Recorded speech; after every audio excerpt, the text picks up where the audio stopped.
Hello dear student, आप सभी का बहुत बहुत स्वागत है हमारे यूट्यूब चैनल में। तो डियर स्टूडेंट, आज के इस वीडियो में हम पढ़ने वाले हैं अध्याय 3 है आंतरिक बल एवं उससे बनने वाली भू आकृति।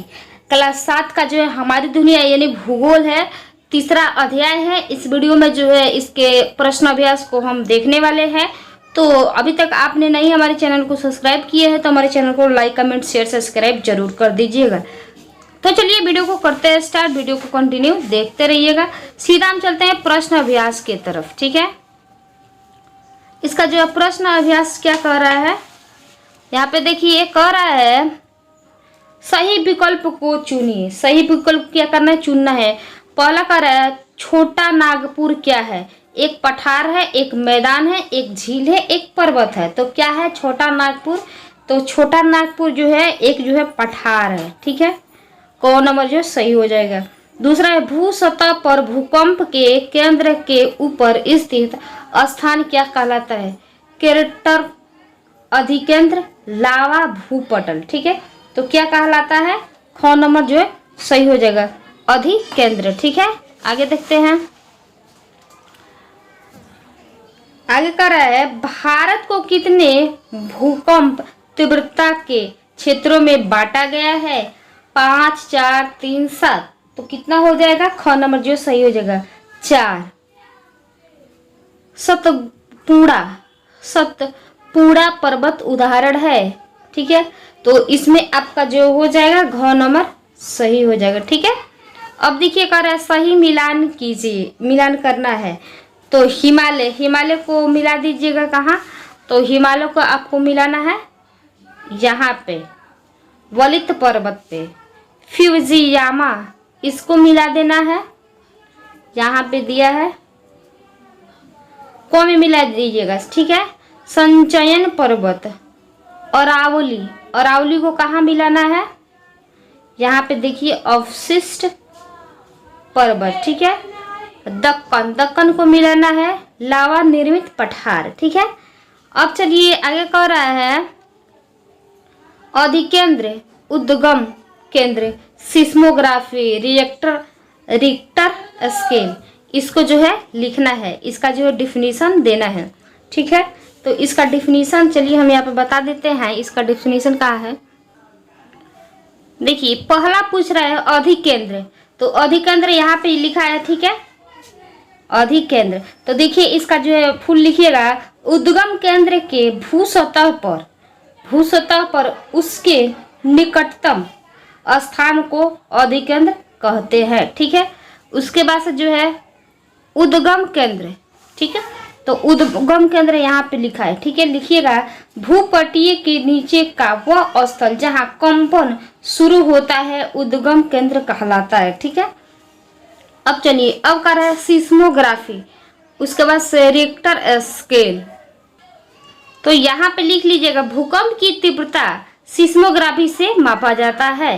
रिक्टर पैमाना भूकंप की तीव्रता मापने की जो है इकाई है। अब देखिए अब कह रहा है दूसरा भूकंप का मानव जीवन पर क्या प्रभाव है। सॉरी, यहाँ पे जो पहला देखते हैं, पहले भूकंप क्यों आते हैं, भूकंप क्यों आते हैं चलिए देखते हैं। पहला होता है, पहला जो है भूकंप क्यों आता है, लिखिएगा हमारी पृथ्वी की ऊपरी सतह प्लेट में विभाजित है जो हमेशा गतिमान रहती है। उस गति के कारण कुछ प्लेटें एक दूसरे के पास आती है तो कुछ दूरी जाती है, तो कुछ साथ साथ रहती है, जिसके कारण आपस में टकराहट होती है और कंपन होता है।